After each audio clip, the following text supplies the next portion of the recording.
साथ संगत जी प्रेम से कहना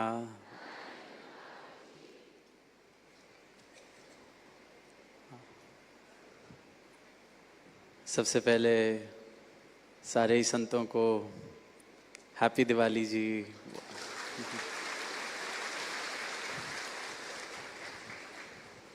तो जहाँ देश भर में दुनिया भर में ये त्यौहार दिवाली का इसको सेलिब्रेट किया जा रहा है, मनाया जा रहा है, और वहीं निरंतर संत यही फरमा रहे हैं कि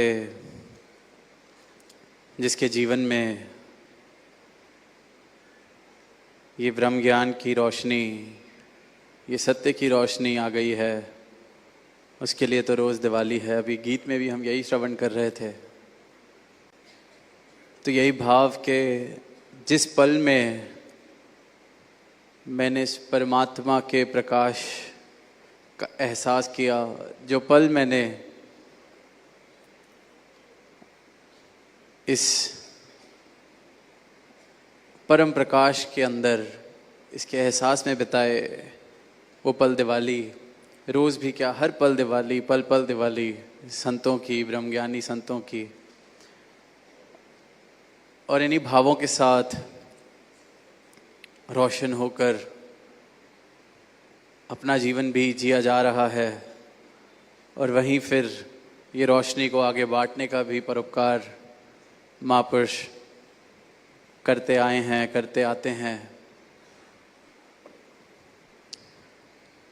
दिवाली का जिक्र हो रहा है तो भगवान राम का भी जिक्र होता है। इस लड़ी में, भक्तों की इस लड़ी में, कि कैसे एक कुटिया में रहने वाली बुजुर्ग अवस्था में और उनके घर प्रभु राम पधारे, और कैसे अक्सर ऐसी बात की जाती है कि कितनी उनकी भक्ति, कितना उनका प्यार, कि उन्होंने भगवान राम मजबूर हो गए उनके घर जाने के लिए। पर दास, जब भी ये जिक्र होता है, जब भी इस विषय के बारे में ध्यान जाता है, जब भी इस व्यक्तित्व की तरफ ध्यान जाता है, तो यही भाव जाता है कि जो शबरी की भक्ति थी वो इसलिए पूरी नहीं हुई कि उसकी कुटिया में राम पधारे साकार रूप में। वो भक्ति इसलिए पूर्ण थी क्योंकि उस भक्ति में कोई शर्त नहीं थी, कोई गर्ज नहीं थी, कोई मांग नहीं थी, सिर्फ और सिर्फ प्रेम था अपने प्रभु के लिए।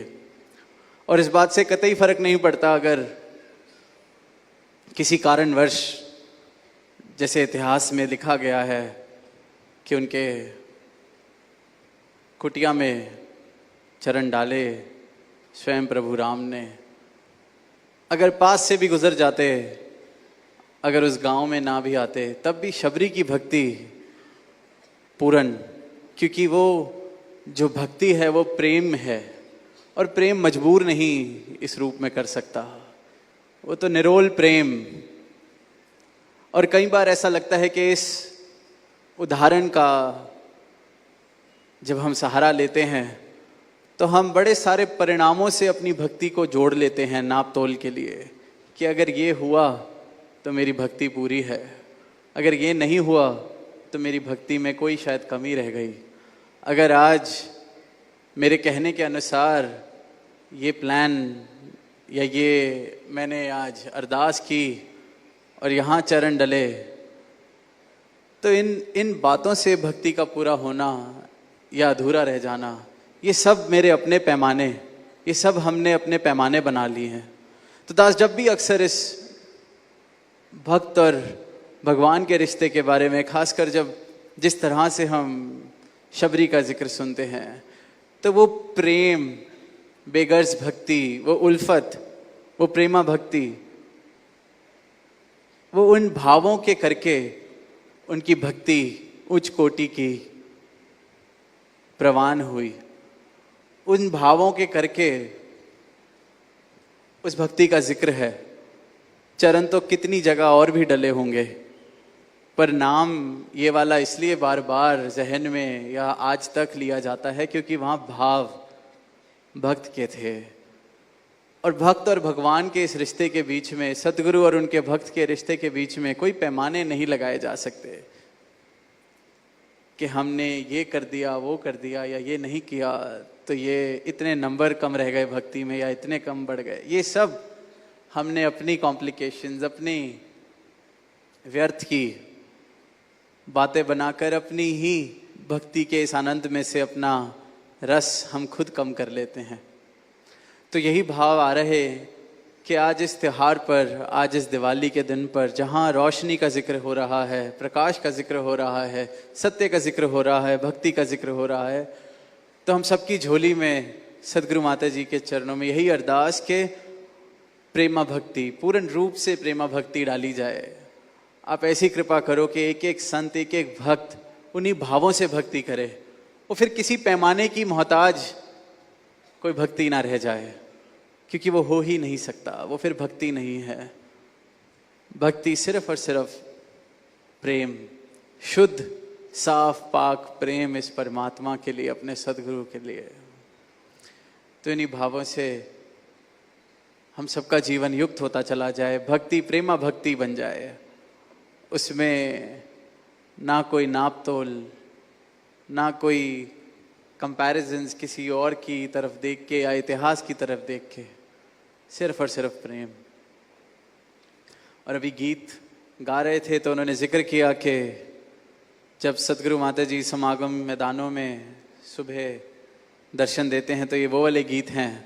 तो दास को 2 साल पहले जब कोविड के बाद ग्राउंड्स में सुबह सतगुरु माता जी राउंड्स पर जाना शुरू हुआ 2022 में, तो एक बात ध्यान आ रही है, दास को लगा आज साझी करते हैं कि किस प्रकार सुबह राउंड पर गाड़ी में थे और आप सभी ने देखा है कि अब समालखा के अंदर रोड्स बड़ी हैं जिस पे गाड़ी चलती है, साइज़ बड़ा है, तो रोड के दोनों तरफ महापुरुष लाइन लगा के खड़े थे। तो अंदर से माइक से दिलबाग जी ने बेनती की, आवाज़ दी कि महापुरुषों सब लेफ्ट आ जाओ, बाईं तरफ आ जाओ।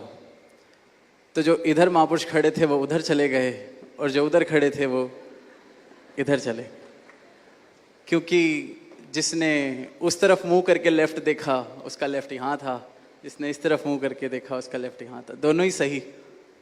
सब बड़ा हंसे गाड़ी में।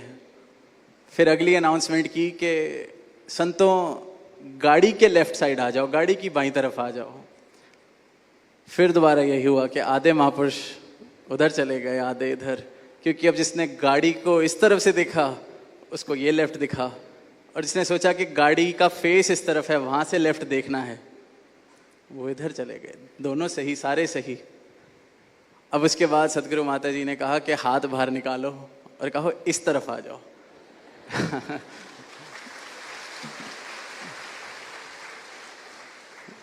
फिर हाथ बाहर निकाला गया और कहा गया कि इस तरफ आ जाओ। सारे इस तरफ आ गए क्योंकि हजूर गाड़ी की इस तरफ बैठे थे, सबको दर्शन हुए। और फिर तब से खैर सबको पता है अब किस तरफ खड़ा होना है, तो ये अनाउंसमेंट नहीं करनी पड़ती। पर जब वो दृश्य देखा तो जीवन में भी अक्सर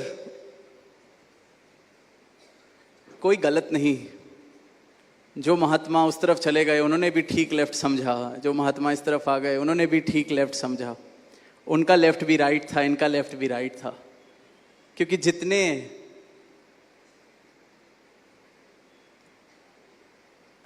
इंसान उतने ही सही उतने ही गलत, क्योंकि सबका अपना अपना दृष्टिकोण है, सबका अपना अपना पर्सपेक्टिव है। सब अपनी ज़िंदगी में, सब अपनी दुनिया में किसी एक ऐसी रास्ते पर, किसी एक ऐसे मोड़ पर खड़े हैं जहाँ सबका अपना सही, सबका अपना गलत है।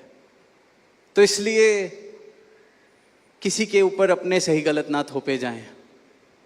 इन सब से आज़ाद सतगुरु ने अपना ब्रह्म ज्ञान करके हमें दिया है कि सही गलत के इस पहलू से ऊपर उठ जाया जाए, विस्तार। क्योंकि किसी का सही मेरा गलत हो सकता है और मेरा सही किसी और का गलत हो सकता है, और अपनी अपनी जगह हम सब सही।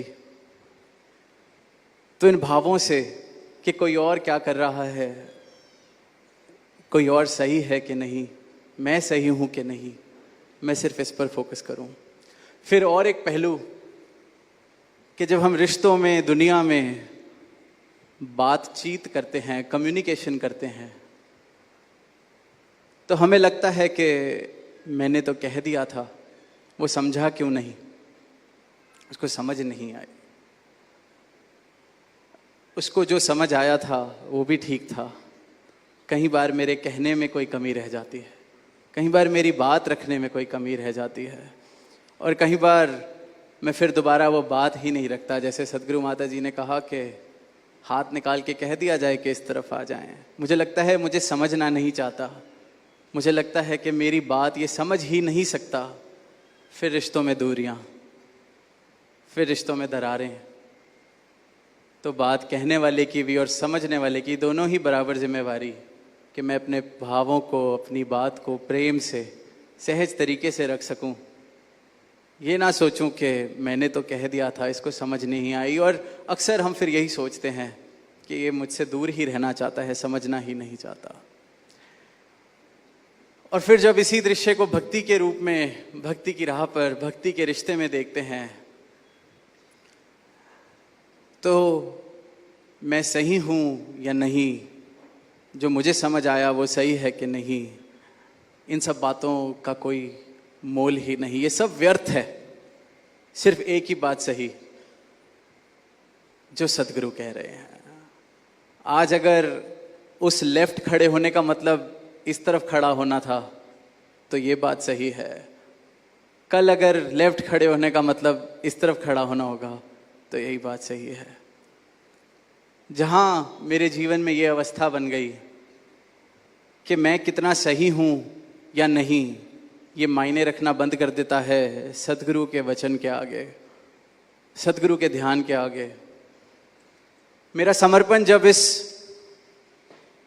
तरह का हो जाता है कि बुद्धि चाहे कह रही हो कि मैं सही हूं, पर मेरी भक्ति वाली अवस्था, मेरे हृदय को इस बात से कोई फर्क लेना देना नहीं रह जाता, क्योंकि सही वो जो इस दातार प्रभु सतगुरु ने बताया। तो फिर भक्ति का आनंद सही मायने में भक्त जीवन में लेना शुरू करता है। वरना तो एक खींचातानी बुद्धि की और समर्पण की, मन की और हृदय की, तो इस खींचातानी से ऊपर उठने का और आनंद से सराबोर हो जाने का एक ही तरीका कि जो आप कह दें वही सही। मेरा राइट कितना लेफ्ट हो या मेरा लेफ्ट कितना राइट हो, इस बात से कोई लेना देना ही ना रह जाए, तो भक्ति का आनंद जीवन में आना शुरू होता है। दास घड़ी की तरफ भी देख रहा है और अंत में यही अरदास कि सदगुरु माता जी ये फेस्टिविटीज़, ये त्यौहार, ये सेलिब्रेशंस, ये उत्सव हर एक भक्त के जीवन में निरंतर चलता जाए। निरंतर कोई भी कमी किसी रूप की आप जी ना रहने दें। सुखों से सबकी झोलियां भरें, तन मन धन के भी सारे सुख सबको आप जी बख्शें, पर इन सब को प्राप्त करते हुए आप जी के चरणों से प्रेम और पक्का होता चला जाए, प्रेम का रंग और पक्का चढ़ता चला जाए। यही अरदास आप जी के चरणों से, दातार से, साथ संगत जी प्रेम से कहना।